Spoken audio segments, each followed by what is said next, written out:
रीना एक बहुत ही होनहार और ईमानदार स्टूडेंट थी। उसका परिवार बहुत गरीब था, जिस कारण रीना को स्कूल में सबके सामने शर्मिंदा होना पड़ता था। लेकिन रीना ने अपनी मेहनत और लगन से अपने परिवार की गरीबी को दूर कर दिया। रीना 5वीं क्लास की छात्रा थी। वो दौड़ी दौड़ी स्कूल की तरफ जा रही थी, लेकिन जब वो स्कूल पहुंची तो उसकी क्लास शुरू हो चुकी थी। वो जब अपनी क्लास में पहुंची तो मैडम ने उसे दरवाजे पर ही रोक दिया। रुक जाओ रीना, तुम आज भी लेट आई हो। ये तुम्हारी रोज की आदत बनती जा रही है। आज तुम्हें इसकी सजा मिलेगी। लेकिन मैडम, मैंने जानबूझकर लेट नहीं किया। मैं कुछ नहीं सुनना चाहती। आज तुम सारा दिन क्लास के बाहर खड़ी रहोगी। रीना ने मैडम की बात का कोई जवाब नहीं दिया और चुपचाप क्लास के बाहर खड़ी हो गई। दरअसल रीना के घर से स्कूल की दूरी पूरे 5 किलोमीटर थी। रीना अपने घर से स्कूल तक रोज पैदल आया करती थी, क्योंकि उसके पास रिक्शे या स्कूल बस का किराया देने के लिए पैसे नहीं थे। रीना के माता पिता बहुत ही गरीब थे। रीना के पिता सब्जी बेचा करते थे। उससे उनकी जो कमाई होती, उससे उनका गुजारा किसी तरह से चल पाता था। लेकिन रीना के माता पिता रीना को पढ़ाना चाहते थे, इसलिए उन्होंने रीना का एडमिशन स्कूल में करवा दिया था। उस दिन रीना क्लास के बाहर खड़ी रही, लेकिन उसका सारा ध्यान क्लास के अंदर पढ़ा रही मैडम पर था। वो उनकी पढ़ाई हुई सारी बातें अपने दिमाग में नोट कर रही थी। रीना पढ़ने लिखने में बहुत होशियार थी। जब सारा दिन खत्म हो गया तो मैडम ने रीना को क्लास के अंदर बुलाया और कहा, रीना, कल से समय पर स्कूल आना, नहीं तो तुम्हें स्कूल में एंट्री नहीं मिलेगी। और ये क्या है, अभी तक तुमने नई स्कूल ड्रेस नहीं सिलवाई है। तुम्हारी शर्ट में कितने पैबंद लगे हुए हैं। मैडम, मैंने मम्मी पापा से कहा था, लेकिन अभी उनके पास पैसे नहीं हैं। जब पैसे होंगे तो वो मेरे लिए नई स्कूल ड्रेस ला देंगे। ठीक है, अब तुम घर जाओ। रीना के फटे हुए स्कूल ड्रेस को लेकर क्लास की लड़कियां उसका बहुत मजाक उड़ाती थी, लेकिन रीना किसी से कुछ नहीं कहती। रीना स्कूल से पैदल घर आ गई। घर आने के बाद उसने मैडम की पढ़ाई हुई सारी चीजें फिर से रिवीजन की। पढ़ाई से जो वक्त मिलता था, रीना उस समय में सब्जी बेचने में अपने माता पिता की मदद करती थी। वो सब्जी बेचते हुए भी अपनी पढ़ाई करती रहती थी। धीरे धीरे समय बीतता गया और रीना ने 5वीं क्लास की परीक्षा पास कर ली। वो अपनी क्लास में अव्वल आई थी। घर आकर रीना ने ये बात अपने माता पिता को बताई। रीना बिटिया, ये तो बहुत अच्छी बात है। तू खूब मन लगाकर पढ़ाई कर। देखना, एक दिन तू बहुत बड़ी अफसर बनेगी। लेकिन बाबा, इस बार मैं पुरानी किताबों से नहीं पढ़ूंगी। इस बार मुझे भी नई किताबें चाहिए। मेरी पुरानी किताबें देखकर मेरी सहेलियां मेरा मजाक उड़ाती हैं। रीना के माता पिता के पास इतने पैसे नहीं थे कि वो उसे नई किताबें ला कर देते, इसलिए रीना अपने किसी सीनियर से सेकंड हैंड किताबें कम कीमत में खरीद लेती थी। लेकिन इस बार रीना ने किशोर से नई किताबों की डिमांड कर दी थी। रीना की बात सुनकर किशोर परेशान हो गया। किशोर को इस तरह से परेशान देखकर रीना की माँ तारा ने रीना से कहा, रीना बेटी, तुझे पढ़ाई करने से मतलब है या नई किताब से? पढ़ाई से। तो पढ़ाई पुरानी किताब से भी हो सकती है। किताबें नई या पुरानी होने से कुछ नहीं होता। नई किताब में जो बातें लिखी होंगी वही तो पुरानी किताब में भी लिखी होंगी, इसलिए तू पुरानी किताब से पढ़ाई कर ले। ठीक है माँ।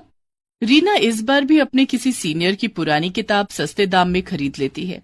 रीना की पुरानी किताब देखकर उसकी सहेलियां हंसकर उसका मजाक उड़ाने लगी। रीना, नई क्लास में भी फटी हुई किताब? इन किताबों में तो कवर लगाने की भी जगह नहीं है। मेरी किताब पुरानी और फटी है तो क्या हुआ? देखना, मैं इस बार भी क्लास में अव्वल आऊंगी। रीना इस बार और भी ज्यादा मन लगाकर पढ़ाई करने लगी। रीना अपने घर के हालात जानती थी, इसलिए वो कभी अपने माता पिता से किसी चीज की डिमांड नहीं करती थी। दूसरे बच्चों की तरह वो लंच में तरह तरह के पकवान नहीं लाती थी। एक दिन स्कूल में लंच के समय, चल रीना, खाना खाते हैं, बहुत भूख लगी है। ठीक है। पिंकी ने अपना लंच बॉक्स खोलकर देखा तो उसमें आज फ्राइड राइस और चिली पनीर रखे थे। अरे वाह, आज मम्मी ने मेरी फेवरेट डिश दी है, इसे खाकर बड़ा मजा आएगा। पिंकी का लंच देखकर रीना अपना डब्बा खोलने की हिम्मत नहीं कर पा रही थी। तभी कीर्ति भी अपना लंच बॉक्स लेकर वहां आ गई। कीर्ति, तू आज लंच में क्या लाई है? कीर्ति ने अपना लंच बॉक्स खोला। आज मम्मी ने पूरी और शाही कोफ्ते दिए हैं। अरे वाह। रीना, तू लंच में क्या लाई है? तू भी अपना डब्बा खोल। मैं आज लंच नहीं लाई। लेकिन मैंने तो तुझे अपने बैग से लंच बॉक्स निकालते हुए देखा था, तूने उसे वापस क्यों रख दिया? पिंकी ने रीना के बैग में से उसका लंच बॉक्स निकाल लिया दोनों सहेलियों ने जब रीना का लंच बॉक्स खोला तो उसमें गुड़ और 2 सूखी रोटी रखे हुए थे। अरे रीना, तेरी मम्मी ने लंच में रोटी और गुड़ दिया है, ले तू हमारा खाना खा ले।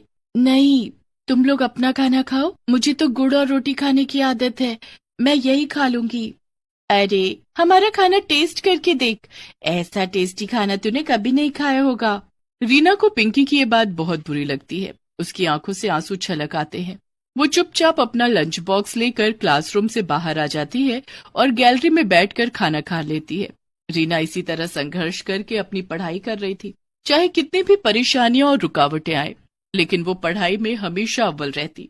एक दिन रीना के बाबा, रीना अब 7वीं कक्षा में पहुंच गई है, वो अब बड़ी हो रही है, उसके पुराने स्कूल ड्रेस छोटे हो गए हैं और कई जगह से फट भी गए हैं। इस बार हमें उसके लिए नई स्कूल ड्रेस सिलवानी ही पड़ेगी। मैं समझता हूँ रीना की माँ, लेकिन मैं क्या करूँ? तुम तो जानती ही हो कि सब्जी बेचकर हमें 2 वक्त की रोटी पानी किसी तरह से मिल रही है। अगर इस बार रीना के लिए नई स्कूल ड्रेस खरीद ली तो उसकी किताबें नहीं खरीद पाऊंगा। रीना के बाबा, मैं सोच रही थी कि रीना के स्कूल जाने के बाद मैं सारा दिन खाली रहती हूँ, आप भी सब्जियां बेचने बाजार चले जाते हैं, तो क्यों ना मैं भी कोई काम कर लूं, इससे 2 पैसे ज्यादा आएंगे और रीना की पढ़ाई में वो पैसे काम आएंगे। ठीक है रीना की माँ, ऐसा ही कर लो। कम से कम रीना के लिए नई स्कूल ड्रेस और नई किताबें तो आ जाएंगी। रीना अपने माता पिता की बातें सुन रही थी। वो मन ही मन सोचती है, माँ पिताजी, आप दोनों मेरी पढ़ाई के लिए जितनी मेहनत कर रहे हैं, मैं वादा करती हूँ कि मैं एक दिन आप दोनों को दुनिया की सारी खुशियां दूंगी। दूसरे दिन से तारा कुछ घरों में काम करने लगती है। वो दूसरों के घरों में झाड़ू पोछा और बर्तन धोने का काम करती है।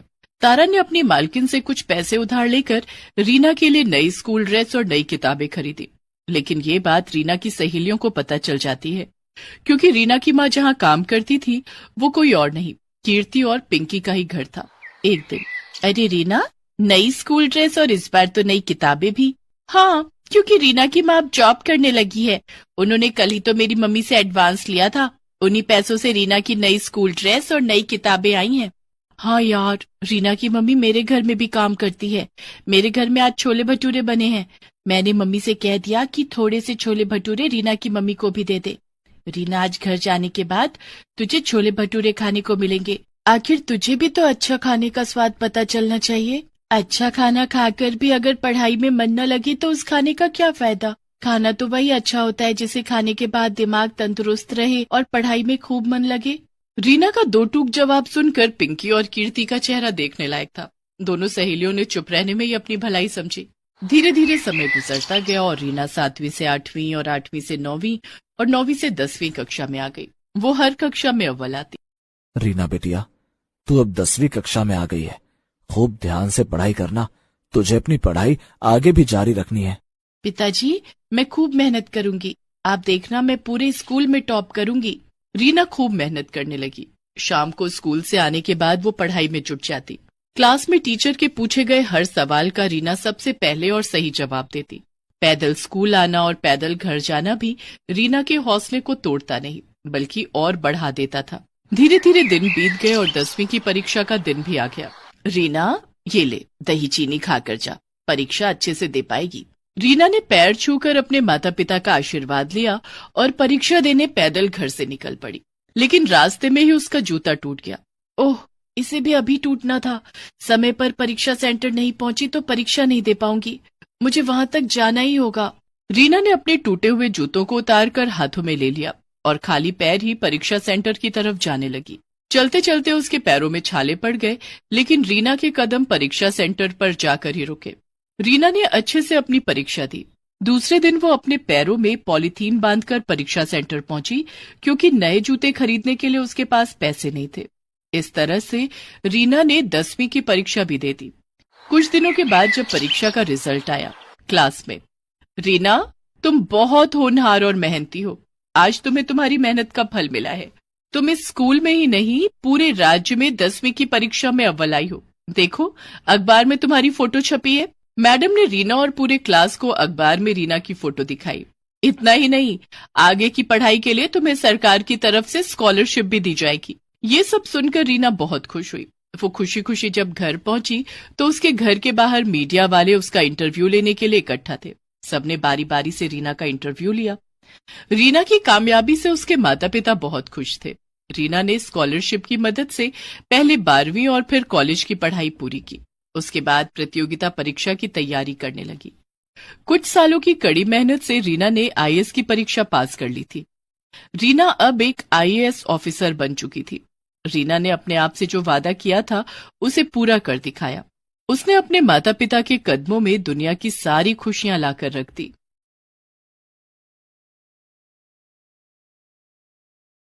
काम्या को खाने में मटन और चिकन बहुत पसंद थे, लेकिन उसकी शादी एक ऐसे घर में हो गई जहां चिकन मटन तो दूर, लहसुन प्याज भी नहीं बनता था। ऐसे में काम्या ने रोज रोज चिकन मटन खाने के लिए क्या किया, जानने के लिए देखते हैं रोज मटन चिकन। काम्या बिहार के एक छोटे से गांव जमुई की रहने वाली थी। वो पढ़ने लिखने में बहुत तेज थी। स्कूल की पढ़ाई के बाद उसके पिता कैलाश ने उसका एडमिशन दिल्ली यूनिवर्सिटी में करवा दिया था। अब काम्या दिल्ली में एक हॉस्टल में रहकर अपनी पढ़ाई कर रही थी। काम्या ने दिल्ली यूनिवर्सिटी से बीए और एमए की पढ़ाई की। गांव में इससे पहले कोई भी लड़की पढ़ाई करने दिल्ली नहीं आई थी। यही कारण था कि काम्या की शादी के लिए ढेरों रिश्ते आने लगे। पढ़ाई पूरी होने के बाद काम्या के माता पिता ने उसे वापस गांव बुला लिया। माँ पापा, आप लोगों ने मुझे गांव क्यों बुला लिया? मेरी वहाँ जॉब लगने वाली थी। देख काम्या, तेरी शादी के लिए बहुत अच्छा रिश्ता आया है। लड़के वाले जमुई के ही हैं, लेकिन वो लोग दिल्ली में रहते हैं। शादी के बाद तू वापस दिल्ली चली जाना और अपनी जॉब कर लेना। ठीक है माँ, तू कल तैयार रहना, कल लड़के वाले तुझे देखने आएंगे। ओके माँ, मैं जरा पार्लर होकर आती हूँ। ठीक है बेटी। काम्या बाजार चली जाती है और एक रेस्टोरेंट में पहुंचती है। कितनी अच्छी मटन की खुशबू आ रही है। यहाँ जी भर कर मटन खाऊंगी। काम्या रेस्टोरेंट के अंदर जाती है और वेटर को बुलाती है। Yes ma'am. आपकी दुकान की सबसे स्पेशल नॉनवेज क्या है? मैम, आप मटन हांडी ट्राई करो। इसे हम मिट्टी के बर्तन में बनाते हैं। मटन का टेस्ट भी और मिट्टी की सौंधी सौंधी खुशबू भी। ठीक है, आप 2 प्लेट मटन हांडी और 1 प्लेट चिकन सीख कबाब ले आइए। जी मैम। वेटर काम्या को उसका ऑर्डर सर्व कर देता है। काम्या सारा मटन और चिकन खा लेती है। अब जाके राहत मिली है। सुबह से हरी सब्जियां खा खा के मेरा पेट ही नहीं भर रहा था। दरअसल काम्या के घर में नॉनवेज तो दूर, लहसुन प्याज भी नहीं बनता था। लेकिन काम्या को दिल्ली के हॉस्टल में रहकर रोज रोज मटन चिकन खाने की लत लग गई थी। उसे एक दिन भी मटन और चिकन ना मिले तो उसकी हालत बिगड़ जाती थी। लेकिन काम्या को क्या पता था कि उसे ससुराल भी ऐसा ही मिलने वाला था। उस दिन जब काम्या घर लौटी, आ गई बेटी? हाँ माँ, बहुत थक गई हूँ, मैं सोने जा रही हूँ, खाना नहीं खाऊंगी। ऐसा कहकर काम्या सोने चली जाती है। दूसरे दिन उसे लड़के वाले देखने आते हैं। काम्या तैयार होकर उनके सामने जाती है। बहन जी, हमें लड़की पसंद है। अगर आपको हमारा लड़का पसंद हो तो हम बात आगे बढ़ाएं। हाँ हाँ, क्यों नहीं बहन जी, ये भी कोई पूछने वाली बात है। आपका लड़का हमें बहुत पसंद है। मैं तो कहती हूँ हमें देरी नहीं करनी चाहिए, जल्दी इन दोनों की शादी करा देनी चाहिए। ठीक है बहन जी। कविता काम्या के हाथों में शगुन के रुपए दे देती है और काम्या अरुण की शादी तय हो जाती है। कुछ दिनों के बाद दोनों की शादी हो जाती है। शादी वाले दिन तक तो काम्या ने ऑर्डर करके मटन और चिकन मंगाया और छिप छिप कर खा लिया। लेकिन विदाई के बाद जब वो ससुराल पहुंची, आओ बहू, अपने शुभ पैरों से हमारे घर को पवित्र करो। तुम्हारे रूप में हमारे घर लक्ष्मी आई है। कविता अपनी बहू काम्या और बेटे अरुण की आरती उतारती है और उन्हें घर के अंदर आने के लिए कहती है। काम्या घर के अंदर आ जाती है। कविता बहू और बेटे को उनके कमरे में भेज देती है। थोड़ी देर के बाद घर का नौकर चाय नाश्ता लेकर आता है। नाश्ते में मिठाइयाँ और नमकीन देखकर काम्या मन ही मन सोचती है, हाय, ये नमकीन और मिठाइयाँ कौन खाएगा? इनसे तो मेरा पेट ही नहीं भरेगा। मेरा तो मटन सीख कबाब खाने का बहुत मन हो रहा है, लेकिन अभी कैसे मंगवाऊं? घर में इतने लोग हैं, अभी मैं बाहर भी नहीं जा सकती। उस दिन मजबूरी में काम्या को नमकीन और मिठाइयों से काम चलाना पड़ा। रात के खाने में भी उसे वेज खाना खाने को मिला। ऐसे ही 2-3 दिन गुजर गए। मटन चिकन के बिना काम्या के चेहरे की रौनक ही चली गई थी। क्या बात है काम्या, तुम कमजोर क्यों लग रही हो? यहाँ तुम्हें भरपेट खाना तो मिल रहा है ना? बहू, कहीं तू शर्म के मारे आधा पेट खाकर तो नहीं रह जाती? नहीं माँ जी, शर्म किस बात की, वो शादी की रस्मों में थक गई थी ना, इसलिए। अच्छा ऐसी बात है, तो तू आराम कर। वैसे भी तुझे घर के काम नहीं करने हैं, घर में नौकर तेरे लिए तो है। तुझे जो चीज चाहिए रामू से मांग लेना। जी माँ जी।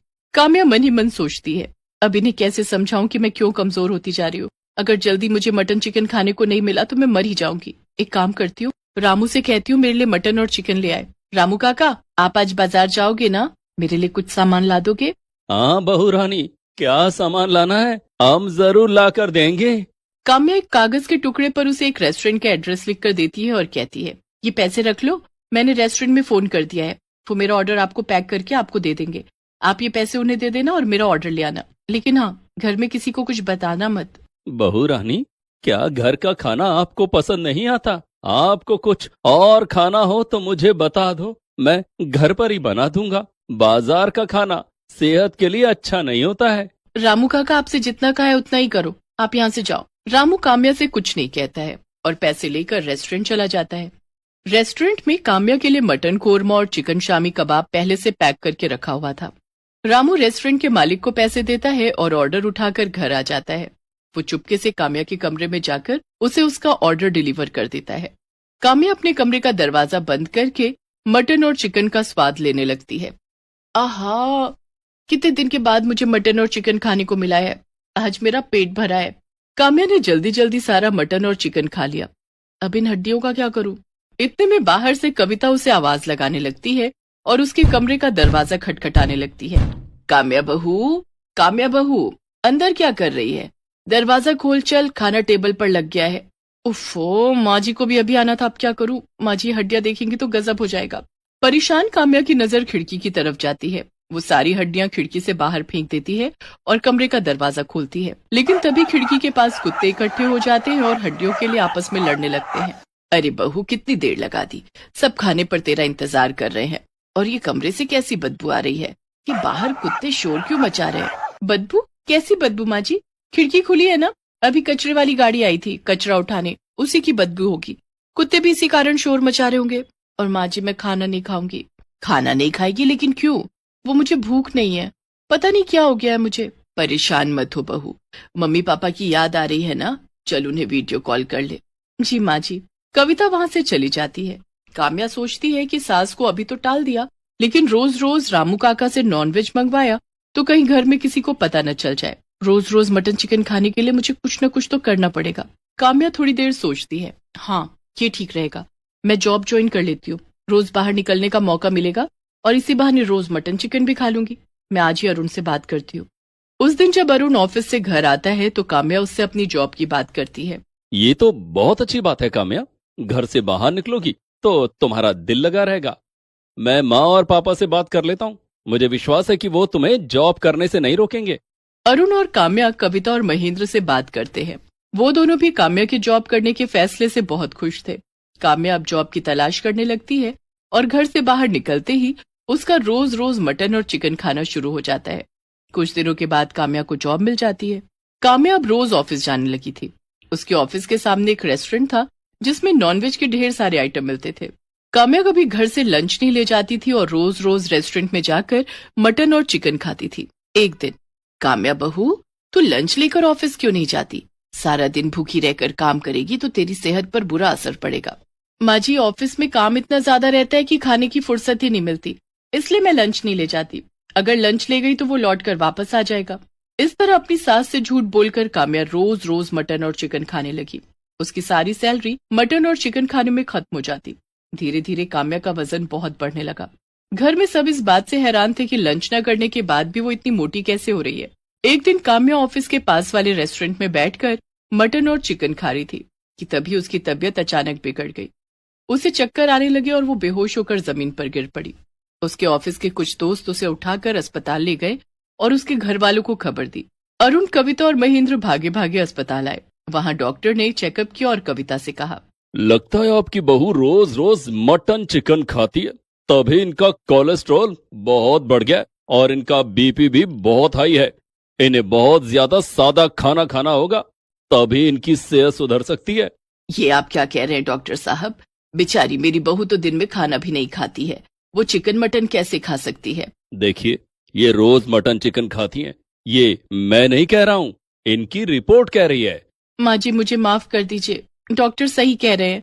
मैं रोज छिप छिप कर मटन चिकन खाती थी, लेकिन अब कभी उन्हें हाथ भी नहीं लगाऊंगी। काम्या की चोरी पकड़ी गई थी, लेकिन उसने अपने घर वालों से इसके लिए माफी मांगी और कभी मटन चिकन ना खाने की कसम खाई। Please subscribe this channel.